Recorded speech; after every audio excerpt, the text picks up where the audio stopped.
Spurs certainly with more of the shots and just about more of the possession, but it's the goals, of course, that are key.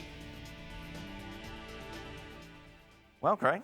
In some ways, yeah, no, fantastic. In some way, for Tottenham, in some ways, it reminded me of yesterday. A kind of above-average first half, and then one team put the afterburners on. Yesterday it was PSG, and today it was Tottenham. In a week we've talked about a manager a lot, and Mauricio Sarri, and how stubborn he's been. We've seen the complete opposite here from Pochettino. Now, at times, I think he has changed it for the sake of changing it too many times. But you've got to credit him and say, look, he went to a back three with the personnel that he had so that he could allow other players further forward to get into better positions. He pushed Jan Vertonghen into the left wing-back position. He was man of the match for them in terms of the cross and the goal that he scored and the work he did in that left-hand side. It allowed Eriksen to play behind the front two, so they were always a threat. But I was surprised by Dortmund with the way they set up and by the team personnel that played. I mean, Pulisic hasn't played a league game since December. And then you're playing a front three away from home. That's an attacking formation when you're struggling defensively. So you've got Pulisic on one side, you've got Götze in the middle, and you've got Sancho on the other. You know, that's a lot of attacking players to go away from home when you've got problems at the other end. And Pulisic didn't have a very good game. And Sancho, who has been brilliant, certainly did not have a good game at all. What was the key for Spurs in that second half, to coin Craig's phrase? Where do they find the afterburners? Where in particular were they dominant? Well, it helps that 1 minute in, Dortmund turns the ball over, Hakimi does, and now you put yourself in a position where you can score a goal the way that Song did, and I think that frees Spurs to play in a different way. I also thought that they recognized that, okay, Witsel and Delaney are pressuring us in the midfield. We're going to skip that. We're going to try to stretch them over the top, and the movement then from Heung-min Son was very important for Spurs. Once you're able to then bypass that initial pressure and then you stretch Dortmund, then you're playing 1v1s against guys, to your point, that defensively have had all sorts of issues. Let's not forget that Dortmund has allowed over the last 3 games 9 goals. Yeah. 9 goals. So it tells you that this is a team that is struggling defensively, and those 1v1 positions are not very good for them. So Hakimi made a mistake in the first goal. Then in the second goal, Vertonghen, again in an advanced position. Hakimi's thinking about, I'm going to go in the attack. No, dude, no. Yeah. It's Champions League. You're Wembley. Your first priority should be to defend well and make sure that you keep it at 1-0. I thought that individually there were performances by Spurs that were very good. And in the second half, Dortmund fell into the trap of trying to catch up Spurs instead of saying, you know what, we'll take the 1-0. Because 1-0 is not that bad. 3-0 is over. But you look at what Dortmund does well is play with pace. And they play with pace from the back. But the trouble, when things are great for them, they can hurt you, and they'll hurt you badly. When they're slightly off, you can make the most of those mistakes, and that's what you saw from Spurs in the second. I also think, and as Craig pointed out, that change of formation allowed Vertonghen that when he does get up, that he doesn't have to chase back immediately, that they can press the ball high up, and when they do, Vertonghen can stay and see what comes of it. That's what brought the first, that's what brought the second. And given the fact, again, that Dortmund just slightly off with their passing at times, you make the most of it. It's key for Spurs as well that they continue to be tight at the back. Because, again, this is a Dortmund side that aren't top of the Bundesliga by accident. They can hurt you, but they coped with everything that Dortmund had to throw at them. I'm not sure if Vertonghen was a 10. Oh, he got a 10. Ben Pearce, very excited by that. No, but he was, okay, Vertonghen was excellent, but you also have to make the point that if you are Borussia Dortmund and you're looking at Vertonghen playing as a wing-back and you have Jadon Sancho down that side, you're thinking, this is an area that we can expose. If we can take Vertonghen into a wide area, now it's 1v1, we can expose him. We can force him to defend. Instead, it was Vertonghen forcing everybody else to defend. That's the part that's unacceptable. They did expose him in the first half a couple of times down that right-hand side, Tottenham's left, but in the second half, no, not at all. Let's go out to Wembley, shall we, and join Raph Honigstein, who, of course, was obviously at the game. Raph, let's kick off, shall we, from a Borussia Dortmund perspective. What went wrong?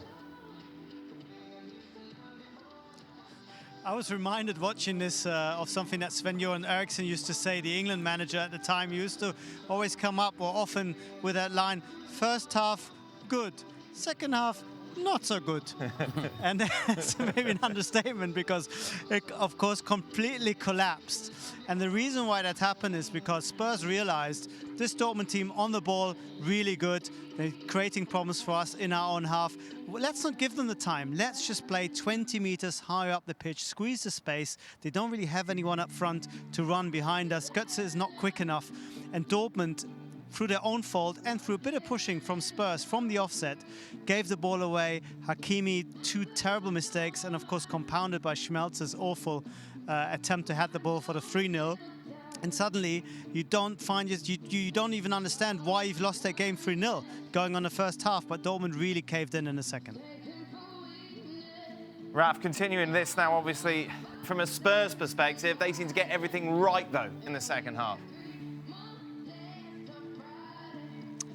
Yeah, they got a lot of things right. I mean, Spurs didn't have a great game, I think, objectively. A lot of things didn't work for them. This was a game between 2 teams with problems. Spurs dealt with their own problems much better than Dortmund did. Dortmund did okay to a certain extent when it came to the really important areas, to the boxes, both their own and the opposition. They didn't quite have the right solution. Spurs, through that bit of extra experience, that bit of stronger mentality, I think, as well, had it, and that made the difference. And of course, just pushing a little bit further, exposing the brittleness at the heart of the Dortmund defense.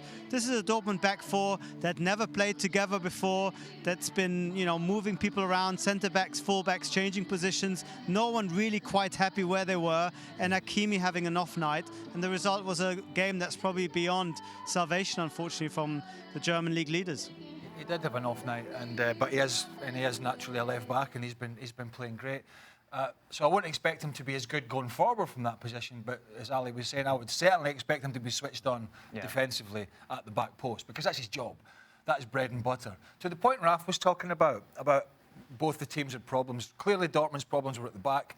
They didn't address those well enough, clearly. Yeah. Tottenham's issues were on the striking department. No Kane, or the final third, no Kane, no Ali. So credit Pochettino. What does he do? He wants to get the 2 up front. He wants to get Mora and Son in the team. So how does he go about it in the best possible way? Well, he could play a back 4 and play a diamond in midfield and still get Eriksen in behind, but that's going to leave him a little bit short in the middle of the park. So he goes with the back 3. That allows the 2 wider players, wider centre-backs to get forward, get wider. The wing-backs push on, and you've got the extra body in there because you've still got 2 people in the middle of the park, so they don't leave themselves short in there, but yet keep Eriksen behind the front 2. So he got it absolutely spot on tonight. Ralph, what does this mean for Dortmund going forward with regards to their domestic campaign? Obviously, if you were to put a silver lining on this is very unlikely they'll get the win back in Germany enough to see them through, so they can concentrate on the Bundesliga? Or is there an argument to say that this could trigger a bit of a capitulation? I don't think there's a silver lining because, you know, barring a miracle in the second leg, Dortmund have now been knocked out of 2 cup competitions in the space of 10 days.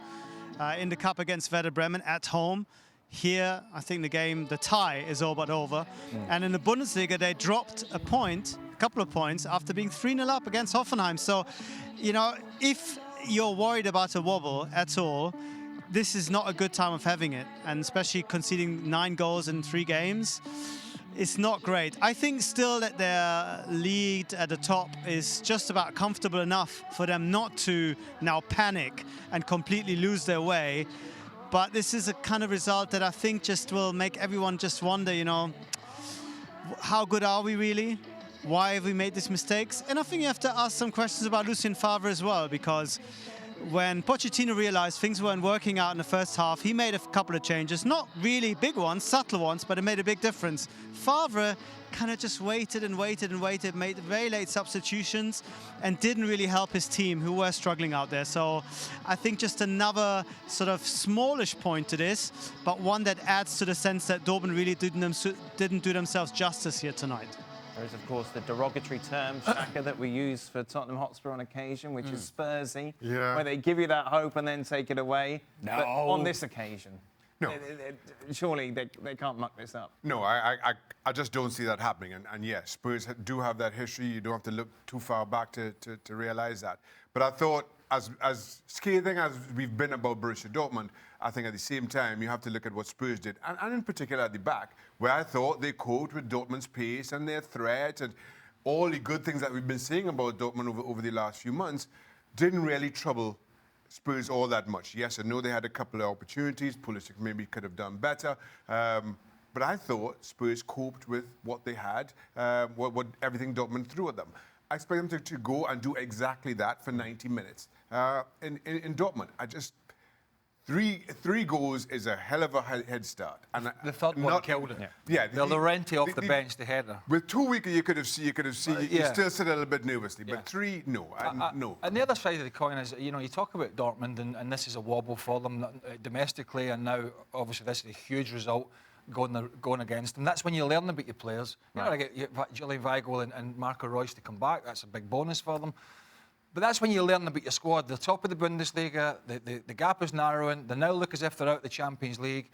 So he will learn a lot about what he's got. In contrast to what Pochettino's gone through, recently, they were completely out of the title race. They were out of 2 cup competitions. We were all questioning them because nobody wanted to criticise them. And all of a sudden, they're on the coattails of Man City and Liverpool. It's unlikely, but they're hanging in there. And they've picked up some wins again domestically in the Premier League. And now they've put in their best result of the season. Maybe not their best performance, but their best result of the season. And a big part of that has been individual performances like the one that Heung-min Son continues to put out. Because it would have been easy, as it was very easy for us to say, well, no Harry Kane for the next month. What is going to happen with Spurs? Probably not so good. And at the beginning, it wasn't so good. Heung-min Son comes back, he's playing well, scoring goals, and gives some movement, gives some variety in the attack, gives some speed, an ability to stretch the field. He can play underneath, he can play in behind, and then he gives you goals and productivity. What else could you ask from Heung-min Son? I don't think you can underestimate or overstate how important his presence and his performances have been for Spurs to continue to win games, where perhaps it would have been easy to say, you know what, we have all sorts of excuses not to win games. He has provided that spark.